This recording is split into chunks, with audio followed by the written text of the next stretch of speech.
परिश्रिता सर्वयुपनिषदो गावो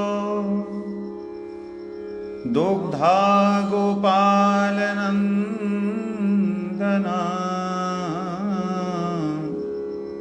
पार्थो वत्स सुधीर्भुक्ता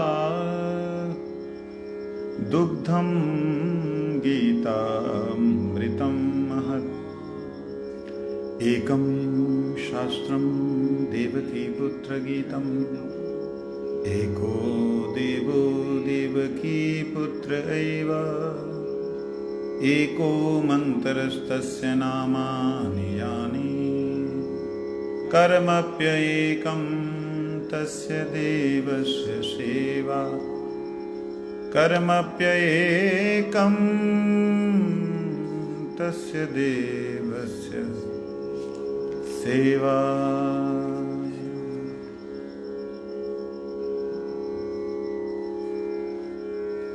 श्रीमद् भगवद गीता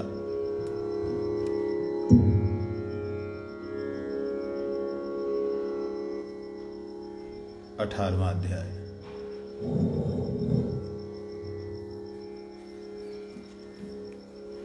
अष्टादश अध्याय का हम लोग संपूर्णता की ओर जा रहे हैं। आखिर के 4 श्लोक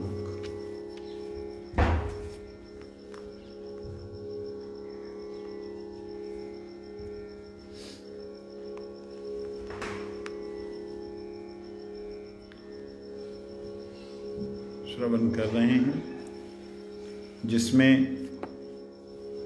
श्री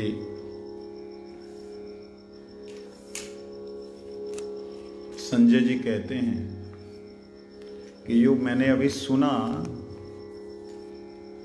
ये अद्भुत है, ऐसा है मेरे रोम हर्ष हो गए, मेरे रोमांच हो गया। ऐसा दिव्य ये उपदेश है, दिव्य ज्ञान है। इस बात को अर्जुन बोल रहे हैं।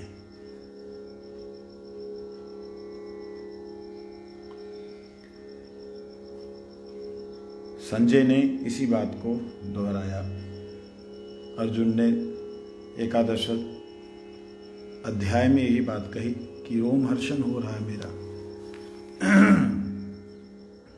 और यहां भी संजय ने ये बात कही।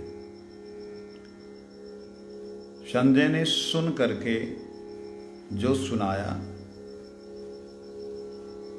उसमें अत्यंत अद्भुत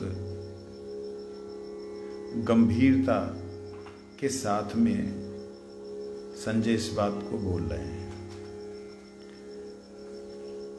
हमारे विश्वनाथ चक्रवर्ती ठाकुर जी कहते हैं कि मैंने अगले 4 श्लोकों की व्याख्या की थी, लेकिन गणेश जी के वाहन ने 2 पन्नों को हजम कर लिया। रास्ता रख दीजिए आने जाने का, कोई जाना चाहेगा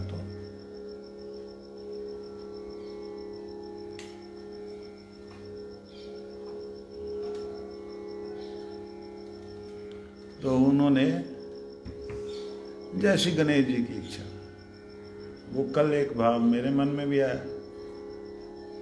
कि सभी कार्यों में गणेश जी को याद किया जाता है, तो विश्वनाथ चक्रवर्ती ठाकुर जी ऐसी गलती तो कर नहीं सकते कि ना याद करें। तो उन्होंने समापन पे उन्हें याद किया, याद कराया। जय राधा गोकुलानंद देव की याद कराया चूहों ने। कहते हमारे गुरु जी को आपने याद ही नहीं किया। महाभारत तो उन्होंने नहीं लिखी, जिन्होंने लिखी उन्हें याद नहीं किया। जाओ अब 4 आपका अंतिम जो श्लोकों का निष्कर्ष है वो हम बताएंगे नहीं। जब उन्होंने ऐसा किया, विश्वनाथ चक्रवर्ती जी तो अंतर्यामी हैं, उन्होंने कहा कि ठीक है, आप इसमें संतुष्ट हो गए, यही मेरा सौभाग्य है कि भाई नाराज नहीं हुए। तो ये सुंदर सी बात है। अगला श्लोक 75 नंबर 75 नंबर श्लोक। व्यास प्रसादात् श्रुतवाणीं गुह्यमहं परं योगं योगेश्वरात् कृष्णात् साक्षात् कथयतः स्वयं। व्यास प्रसादात् श्रुतवाणीं गुह्यमहं परं योगं योगेश्वरात् कृष्णात् साक्षात् कथयतः स्वयं। आइए। व्यास प्रसादात् श्रुतवाणी गुह्यमहं परं योगं योगेश्वरात् कृष्णात् साक्षात् कथयतः स्वयं। व्यास प्रसादात् श्रुतवाणीं गुह्यमहं परं योगं योगेश्वरात् कृष्णात् साक्षात् कथयतः स्वयं।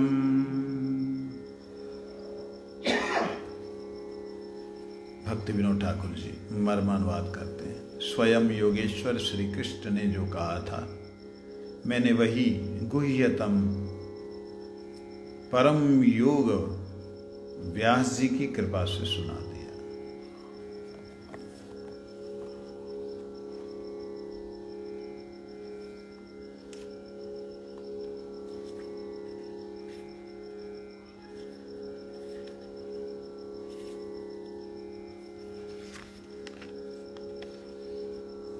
व्यास जी की कृपा से दिव्य दृष्टि पाकर मैंने यह परम गोपनीय योग को कृष्ण के प्रति कहते हुए स्वयं योगेश्वर भगवान श्री कृष्ण से प्रत्यक्ष सुना।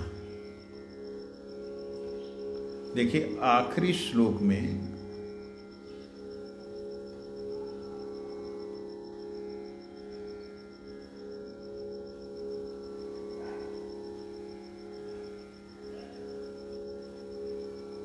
पता लग रहा है आखिरी श्लोकों से कि जो हमने शुरू में भगवद गीता के श्रवण किया था, भगवद गीता कब सुनाई गई, इस विषय को हम सभी जानते हैं कि भगवद गीता युद्ध शुरू होने से पहले भगवान ने अर्जुन को कही, यही सुना है। लेकिन धृतराष्ट्र को कब सुनाई गई? 10 दिन बाद। 10 दिन बाद 11वें दिन जो उनको गीता सुनाई गई, तो फिर ये गीता ऐसे क्यों कहते हैं कि पहले सुनाई गई? धृतराष्ट्र, फिर तो दिव्य दृष्टि का कोई मतलब ही नहीं बना। भाई दिव्य दृष्टि दी तो संजय यहां बैठा हुआ देख रहा है, बतला रहा है, यही तो होना चाहिए। कहते दिव्य दृष्टि का मतलब क्या होता है, इसे समझना बहुत जरूरी है। दिव्य दृष्टि का मतलब होता है जो भी तत्व है भूतकाल का, जो भी होने वाला है भविष्य में, उसे वह वर्तमान में देख सकता हो, उसे कहते हैं दिव्य। दिव्य दृष्टि मतलब भूतकाल बीत गया, भविष्य में जो हुआ नहीं उसे जो वर्तमान में देखे, वह होता है दिव्य दृष्टि। उसको बोलते त्रिकालज्ञ। क्या कहते हैं? त्रिकालज्ञ। त्रिकाल के बारे में जानता हो, ज्ञा मतलब जानना, यह है दिव्य दृष्टि। वो याद करके नहीं बोल रहा है। संजय धृतराष्ट्र के पास में याद करके नहीं बोल रहा है।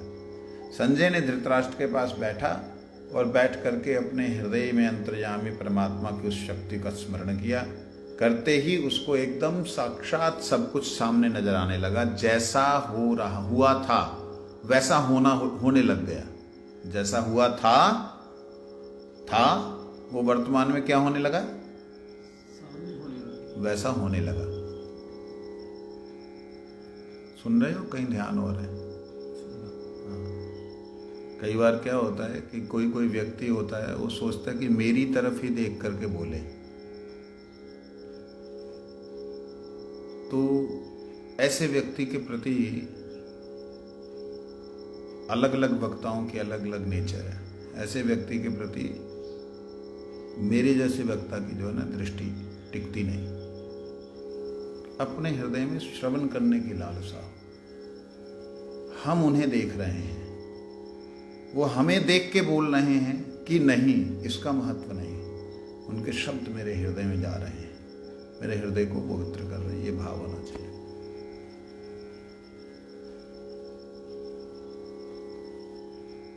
ये भाव जो कि ना देख पाने वाले धृतराष्ट्र के पास में है। देख नहीं पा रहा कि संजय ने आंखें बंद की हुई हैं, उधर देख रहा है, वो नहीं देख पा रहा है धृतराष्ट्र। लेकिन जब धृतराष्ट्र सुन रहा है, उसको भी वो सब कुछ वर्तमान में अनुभव हो रहा है। क्योंकि श्रवण करना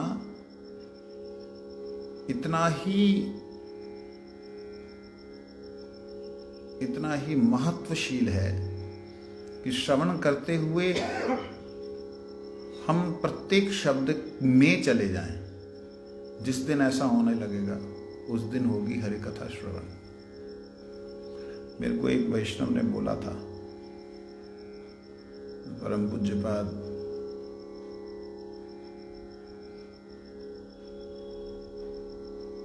सचिनंदन प्रभु थे ना, सच्चिदानंद प्रभु कीर्तन करते थे जो मोटे से, परम गुरु जी के शिष्य सच्चिदानंद प्रभु, उन्होंने बोला था, मैं कीर्तन कर रहा था तो बोलते हैं जब कीर्तन करते हो ना तो शब्द का अर्थ चिंतन करके करो। सबसे पहले उन्होंने बोला, फिर गुरु जी ने बोला, कीर्तन करते हुए ऐसे कीर्तन कर दिया, हो गया, वही भाव क्या है कीर्तन का, वही भाव लेना चाहिए। ऐसे ही श्रवण है। श्रवण में पहले ही आगे का अर्थ दिमाग में मत लेके आओ। अक्सर क्या करता है मनुष्य, जो बोला जाता है उसके आगे का पहले सोच लेता है, जिसके कारण उसको समझ में उतना ही आता है जितने वो समझना चाहता है। कम से कम धृतराष्ट्र की तरह बुद्धि को आगे का ना सोच करके वर्तमान में जो सुना रहा है उसको समझने का प्रयास किया जाए, तब जाकर के हम अंधे होने पर भी गीता को समझ पाएंगे। नहीं तो समझ में नहीं आएगा। 11वें दिन जो गीता को सुनाया है, वो क्यों 11वें दिन सुनाया है? क्योंकि संजय राजा का सारथी है, उसे भीष्म पितामह के रथ को चलाने के लिए नियोजित किया गया था। भीष्म पितामह का रथ, और भीष्म पितामह धरती शैया पे लेट गए, गिर गए, और उसमें जो अवस्था हुई है, उस अवस्था के कारण वो वापस आया है। वापस आकर के कुछ ऋषियों का मत है, कुछ महापुरुषों की वाणी है कि संजय हर रोज वापस आता था, वापस आके समाचार सुनाता था। फिर प्रश्न होता है, अगर रोज वापस आकर सुनाता था तो गीता तो पहले सुनाई जानी चाहिए थी, पहले दिन ही होनी चाहिए थी। तो इसलिए जिन ऋषियों का ऐसा मत है वो भी ठीक है, मत है ना, मत मतलब मति। लेकिन भगवत गीता युद्ध होने से पहले सुनाई गई अर्जुन को, और भगवत गीता जो अर्जुन और कृष्ण का संवाद है, जिसमें दोनों के शब्दों को सुनाया गया 10वें दिन के बाद 11वें दिन धृतराष्ट्र को संजय के द्वारा। हमारे पास में जो भगवत गीता है, ये द्वितीय संस्करण है। द्वितीय संस्करण मतलब पहला संस्करण वह जो कृष्ण ने अर्जुन को सुनाया, उसमें अर्जुन नहीं है। समझे कि नहीं?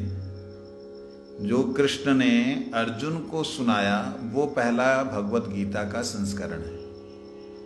द्वितीय संस्करण है जिसमें अर्जुन ने प्रश्न किए हैं, अर्जुन का स्थिति, अर्जुन के प्रश्न, अर्जुन के संदेहों को भी सुनाया जा रहा है। किसके द्वारा? संजय के द्वारा। ये द्वितीय संस्करण है जिसमें, और तृतीय संस्करण कौन सा है? जिसमें संजय भी है, अर्जुन भी है और कृष्ण भी है। हमारे पास तृतीय संस्करण है। समझ लगे? तृतीय संस्करण लिखा किसने? वेद व्यास जी ने। कब लिखा? कुछ लोगों का मत है कि युद्ध के उपरांत लिखा, युद्ध के बाद लिखा। युद्ध हो गया, भगवान आगे चले गए तो उस लीला को उन्होंने बाद में लिखा। कुछ ऋषियों का मत है कि वह वेद व्यास जी त्रिकालज्ञ होने के नाते पहले ही लिख दिया। अगर पहले लिख दिया तो उसमें हम संशय को नष्ट करते हुए चलेंगे। पहले ही अगर लिख दिया तो दिव्य दृष्टि देने का कोई अर्थ ही नहीं हुआ है? दिव्य दृष्टि जो दी और देने के बाद में धृतराष्ट्र ने जो पूछा, धृतराष्ट्र का जो संवाद है वो अगर उन्होंने पहले ही लिख दिया फिर तो दिव्य दृष्टि देने का कोई अर्थ ही नहीं हुआ ना। अगर उन्होंने संजय को दिव्य दृष्टि दी है कि सुनाना, दिखाना, और उसके बाद में अगर वो लिख रहे हैं तो एक महत्व होता है, एक राइटर का एक महत्व होता है। लेकिन और भी ज्यादा महत्व कहा जा सकता है। जैसे वाल्मीकि ऋषि, उन्होंने वाल्मीकि रामायण को भगवान के आने से कुछ लोग 10,000 बोलते, कुछ 60,000 साल पहले लिख दिया था, ऐसा वर्णन आता है। पहले लिखा किस तरीके से, किस रूप में लिखा है वाल्मीकि रामायण को? भविष्य में भगवान श्री राम ऐसे ऐसे आएंगे, उनकी ये लीला ऐसे होगी, ऐसे करके लिखा है। कैसे लिखा है? कहाँ हैं आप? सुन रहा है ना तू, जा सो रहा है ना तू, क्या कर रहा है? क्या है? क्या बोला मैंने? पटलिपि होगा। हैं? पत्ते पे लिखा होगा। बोलो। मुझे क्या पता? पत्ते पे लिखा। मैं क्वेश्चन क्या कर रहा हूँ? कैसे लिखा है? किस वाल्मीकि रामायण जी ने उसको किस रूप में लिखा है कि भगवान राम अथवा राम विष्णु के अवतार आएंगे लिखा है या कुछ और लिखा है? क्योंकि 60,000 साल पहले लिखा तो आएंगे ही होना चाहिए ना, है ना? बोलो। चाहिए तो ऐसा नहीं, ऐसा नहीं है। क्यों नहीं ऐसा? आएंगे तो ऐसा लिखते कि आएंगे, तो जब आए हैं उसके लिए तो फिर वो जो लिखा था वो भूतकाल में चला जाएगा।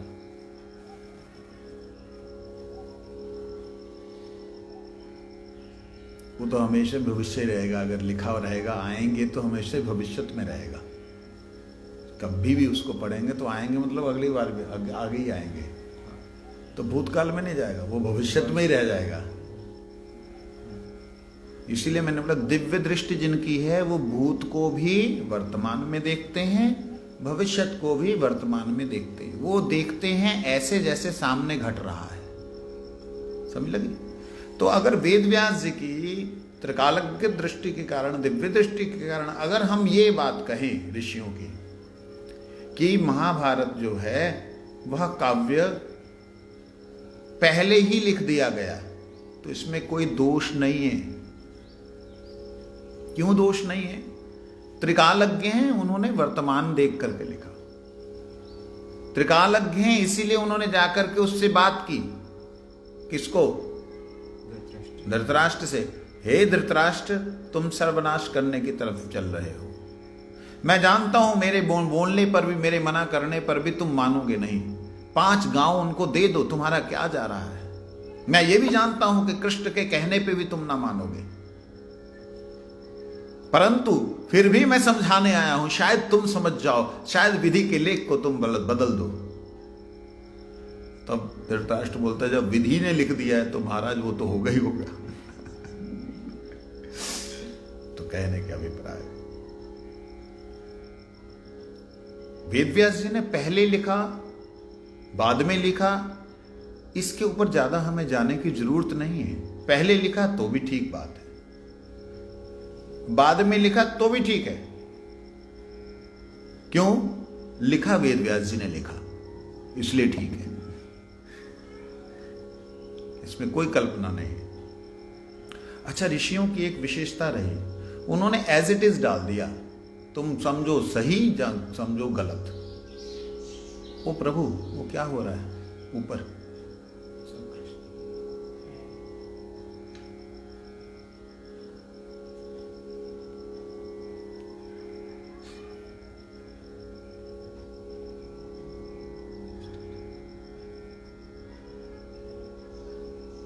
तो आप अच्छा समझो बुरा समझो, उनको कोई लेना देना नहीं। जैसे उदाहरण के लिए, ऋषियों ने, मेरे से किसने प्रश्न किया था, ये मैं आज प्रसंग से थोड़ा हटके जा रहा हूं, चलो रहने देते, यहीं पे रहते। नहीं, वैसे एक अन्य प्रसंग में चला गया था, तो उसमें कई बार ऋषियों ने ऐसे लिखा, यशोदा मैया के बारे में बड़ा सुंदर वर्णन कर रहे हैं, कैसी है यशोदा, यशोदा जी के रूप का वर्णन कर रहे हैं। तो मेरे से एक विषयासक्त कामुक व्यक्ति ने ये बात कही, या ये हो ही नहीं सकता, भागवत जो है वेद व्यास जैसे ऋषि ने लिखी हो। अगर उन्होंने लिखी तो बड़े भयंकर कामुक थे वो। कामुका पश्यन्ति कामनी में जगत, लुब्धा पश्यन्ति धनम में जगत, ना धीरा पश्यन्ति नारायण में जगत। मैंने कहा क्यों भाई? मेरे प्रोग्राम में, प्रवचनों में प्रश्न करने की पूरी स्वतंत्रता होती है, कर सकता है, कैसा भी कर सकता है, मैं उसको गाली नहीं देता। बहुत कम हुआ होगा कि मैंने किसी को गाली दी हो। प्रश्न जैसे क्या, मैंने कहा क्यों, क्या बात हुई?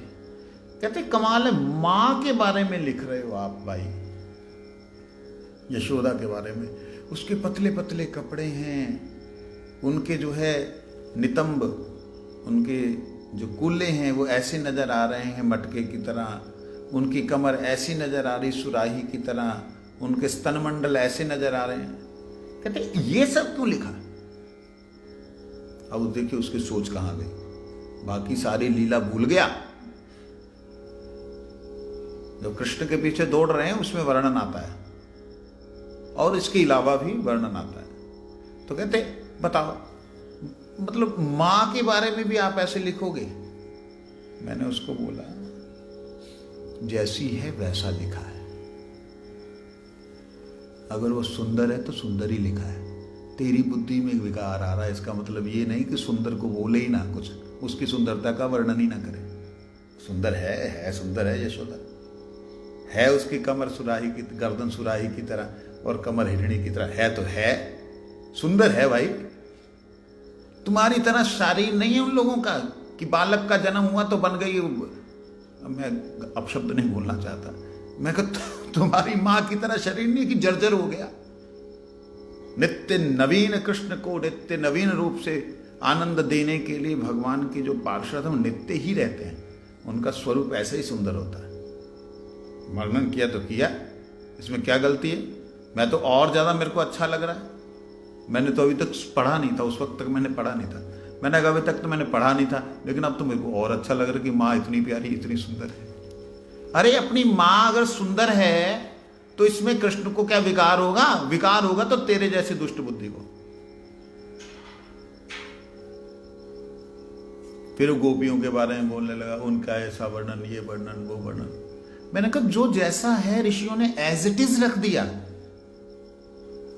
ऋषियों ने ये नहीं किया कि इसे छुपा लिया जाए। अरे कृष्ण ने अगर शासन करने के लिए वस्त्रों को चोरी किया तो किया, कह ले आप इसको जो है प्रमाणिक कर रहे हैं। मैंने कहा प्रमाणिक है, किया। क्यों किया? मैया यशोदा ने छोटे से लाल को, बच्चा है कृष्ण, छोटे से लाल को समझाया कि लाला तू नंगो मत नहायो कर। क्यों? वहां मछली घुस जाएगी, पकड़ लेगी। प्यार से बालक को समझाया, मतलब तेरे को जो है काट लेगी। कन्हैया ने कहा अच्छा। फिर उसके बाद बाबा ने समझाया लाला ये बात नहीं है, देवता होते ना उनका अपमान हो जाता है। चलो जी। कन्हैया ने सुना, उन्होंने बोला अरे ये लोग ऐसे नहा रहे, कपड़े उठा करके छुपा दिए। अरे वो बालक अपनी माता के साथ अगर इस प्रकार से करता है या अपने से बहुत बड़ी उम्र की उनके साथ जिनकी उंगली पकड़ के चला उन्हीं के कपड़ों को अगर छुपा दिया तो क्या हुआ भाई? क्या प्रॉब्लम है तुम्हें? बच्चा छुपाता नहीं, खेलता नहीं, अरे कर दिए तो क्या प्रॉब्लम है तुमको? फिर एक ने प्रश्न किया। ये प्रश्न कहां से शुरू हो रहे हैं मैं आपको बता दूं। कल से शायद हम लोग, परसों से ये भगवत गीता पूर्ण हो जाए, परसों से हम लोग कुछ ऐसा विचार कर रहे हैं कि किसी अन्य जगहों पे जाकर के जगह की जो स्थान की महिमा है 15 मिनट बोलकर फिर प्रश्नों के उत्तर देंगे। आप लोग ग्रंथ पढ़िए, आप लोगों ने इतने दिनों तक जो सुना, जो समझ में नहीं आया उसको याद कीजिए, उसे नोट कर लीजिए और आप पहले से मैसेज बना के रखिए और आप मैसेज डाल सकते हैं इसी में। ये बच्चे लोग मैसेज देख के मुझे लिख करके दे देंगे, मैं उन्हीं प्रश्नों की चर्चा करूँगा। तो अलग अलग धाम की महिमा भी हो जाएगी, अलग अलग स्थान की महिमा भी हो जाएगी, साथ में आपके प्रश्नों के जवाब भी होंगे। तो एक ने प्रश्न किया मेरे को, अच्छा फिर नागा बाबा क्यों कूद जाते नंगे? सारे नागा लोग क्यों कूदते? मैंने नागा बाबा से पूछा भाई ये क्यों करते हो? तो अपमान है। कहते अपमान होगा तेरा, वो हमारी मैया है, हमें नंगे ही हम कूदें। मैया तो मैया ही रहवे, हम तो छोटे छोटे बच्चे हैं, हमें क्या पता हो क्या क्या होता है क्या नहीं होता है, इसलिए हम नंगे। हमें थोड़ी मालूम है कि हाँ भाई कुछ ये विकार भी कोई चीज है। बाबा ने बड़ी विचित्र बात बोली, मेरे को अच्छी लगी वो बाबा की बात। बड़े सिद्ध महापुरुष थे। कहते हमें विकार नहीं बेटा, हमारी माँ अगर निर्वस्त्र भी है तो भी हम माँ की गोद में ही हैं। क्या बात कही उसने। लेकिन जो भी है, फिर क्वेश्चन ये आ सकता है कि भाई क्या बालकों को, बच्चों को विकार है? कहते नहीं, ये सिखाया जाता है बचपन में, इस प्रकार से ना करो। कोई जीव जंतु उत्पात कर सकता है, ये समझाने के लिए, सिखाने के लिए बच्चों को ये शिक्षा दी जाती। नदियों में स्नान ऐसे नहीं करना। नागा बाबाओं का बिल्कुल अलग ही चरित्र है, उनकी हम उनकी रीस ना करें, उनकी कल्पना ना करें। तो विषय पे वापस आते हैं। ये भगवत गीता, मैं बोला पहले मैं इतर चला गया हूँ, आज इतर जा रहा हूँ, अलग जा रहा हूँ, ये बोल करके क्षमा याचना करता हूँ। ये अलग गया बोल के, अन्यथा मैं अलग जाना पसंद नहीं करता। तो ऋषि मुनियों ने जो भी कुछ लिखा वो वर्तमान में लिखा। दिव्य दृष्टि का मतलब ये नहीं है कि जो भविष्य में होने वाला है उसी को बताया जाए, या वर्तमान में जो कहीं हो रहा है उसी को बता सकता है, ये दिव्य दृष्टि नहीं है। ये लाइव टेलीकास्ट करना दिव्य दृष्टि नहीं है। दिव्य दृष्टि जब भूत में हो गया उसे भी वर्तमान में देखे, जो भविष्य में होना उसे भी वर्तमान में देखे, ये है दिव्य दृष्टि। वहां हो रहा है और यहां ध्यान कर रहा है, दिखाई दे रहा है। ये तो एक साधारण योगी भी कर सकता है।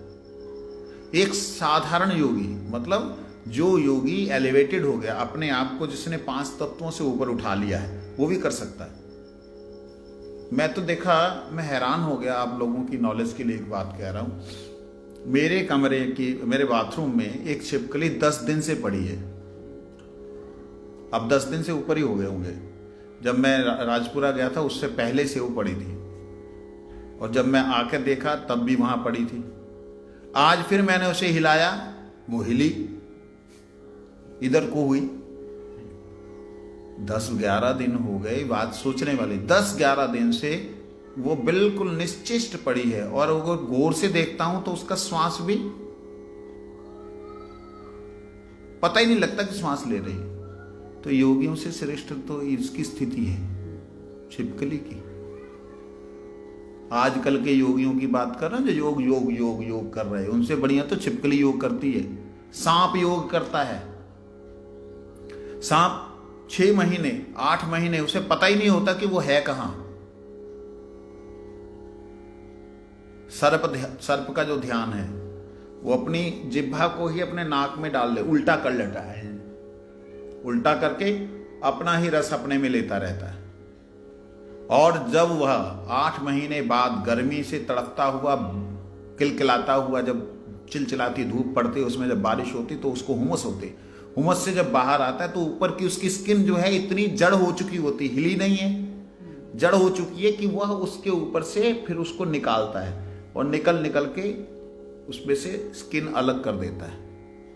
पत्थर के अंदर से निकलता है वो, 2 पत्थरों के अंदर से कोशिश करता है निकलने की, तो उसकी स्किन फंस जाती है, तो उसमें से जानबूझ के मतलब ऐसे घिस घिस के निकलता है। तो कहने का अभिप्राय, हमसे योगी, बड़े योगी तो वो है कि नहीं? भयंकर योगी हैं, खाना पीना नहीं खाते और ध्यान में पड़े हुए। छिपकली और सांप और भी ऐसे जीव ना जाने कितने होंगे।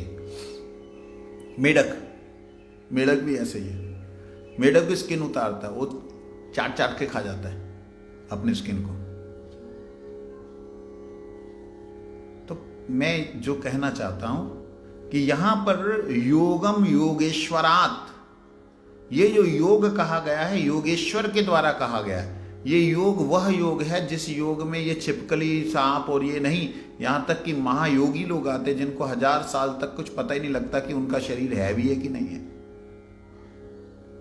ऐसे योगी जिनको ईश्वर के रूप में आराधना करते हैं, वहां ईश्वर ने यह बात कही है, समझे नहीं? इसलिए ये साक्षात योगेश्वर जो कृष्ण हैं, योगी योगेश्वरात, ऐसे योगी जो योगेश्वर से भी बड़े हैं। योगेश्वर से भी बड़े कौन हो सकते? योगेश्वर तो कृष्ण को कहा है, कहते योगेश्वर है शिव। योगेश्वर कौन है? कैसे योगेश्वर शिव हो गए? जितने योगी हैं सभी शिवोहम करते हैं।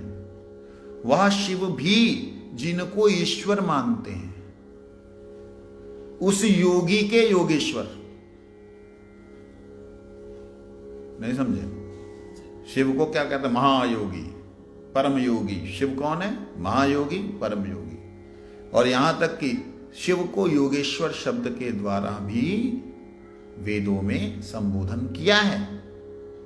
कहते वो जो योगेश्वर हैं वो वास्तविकता में महायोगी हैं, वही सनातन योगी हैं। कौन? शिव। उस योगी के योगेश्वर, उस योग को जानने वाले योगी। कौन से योग को जानने वाले? परम योग को। परम योग क्या है? ये ब्रह्म योग है ना, ये ब्रह्म विद्यायाम योग शास्त्रे। तो ये जो योग शास्त्र है, इस योग शास्त्र के जो योगेश्वर हैं, इस योग शास्त्र के योगेश्वर जो कृष्ण हैं, वो साक्षात बोला है उन्होंने। मैं ऐसी काल्पनिक नहीं बोल रहा हूं, मैंने ऐसा नहीं बोल रहा हूं कि मैं उनको ऐसा समझता हूं कि वो भगवान है। जैसे आजकल के लोग किसी नेता की मूर्ति को भगवान बना देते हैं, किसी क्रिकेटर के उसको भगवान बना करके उसकी पूजा करते, ऐसा नहीं बोले। कहते वो साक्षात योगेश्वर हैं। योगेश्वर भी योगियों के ईश्वर, और योगियों में योग में परम योग में स्थित जो है भगवान शिव, उनके भी ईश्वर जो है, उनकी बात है। वो साक्षात उन्होंने बोला है, कथयतः परम स्वयं। ये इसलिए मैंने उनसे सुना है। वंशा कल्पतरुश्च कृपा सिंधुभ्यो पतितानां पावनेभ्यो वैष्णवेभ्यो नमः। कल को हम इसे संपूर्ण कर लेंगे, शायद परसों से जब हम लोग अन्य अन्य स्थानों पे जाएंगे, स्थान की महिमा के साथ में। मैं आशा करता हूँ कि आप लोग निश्चित ही श्रवण करते हुए मनन भी करते हैं, और मनन करते हुए प्रश्न भी आते होंगे, अथवा अध्ययन जो करने वाले लोग हैं, वो जो अध्ययन करते हैं, जो शब्द नहीं समझ आता, आप ग्रंथ अध्ययन के समय में उसे लिख सकते हैं, और लिख करके इसमें मैसेज कर सकते हैं। और मैसेज करने से ये बच्चे लोग मुझे दिखा देंगे कि महाराज ये मैसेज आया, तो मैं उसी का उत्तर दूंगा। वंशा का कृपा सुखिता नाम भाव।